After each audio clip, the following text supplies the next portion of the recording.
রাখতে পারি আপনার জন্য। জি রাখুন। তো আমাদের 2 নম্বর প্রশ্ন রয়েছে আপনার জন্য। হযরতে উমর রাদিয়াল্লাহু তাআলা আনহু কত বছর বয়সে ইসলাম গ্রহণ করেছিলেন উনিও?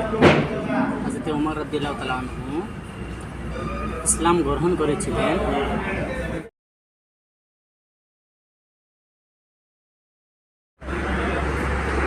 এটা নিয়ে নেব আমরা। দ্বিতীয় প্রশ্ন আমাদের দিক থেকে রয়েছে, মুসলিম জাহানের প্রথম খলিফা কে ছিলেন? মুসলিম জাহানের প্রথম খলিফা জি হযরত আবু বকর। ঠিক ঠিক, এটাই নিব। হ্যাঁ এটাই। আচ্ছা, একদম সুন্দরভাবে আমার ভাইজান উত্তর দিয়েছে, একদম খুব সুন্দরভাবে। আপনাদের সামনে হযরতে আলী রাদিয়াল্লাহু তাআলা আনহু কত বছর বয়সে ইসলাম ধর্মকে গ্রহণ করেছিলেন?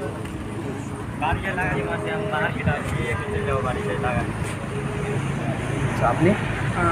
40 কনফার্ম নাই বাট এটা 40 বছর। আচ্ছা, আপনি কিছু রাখবেন। 10 বছর।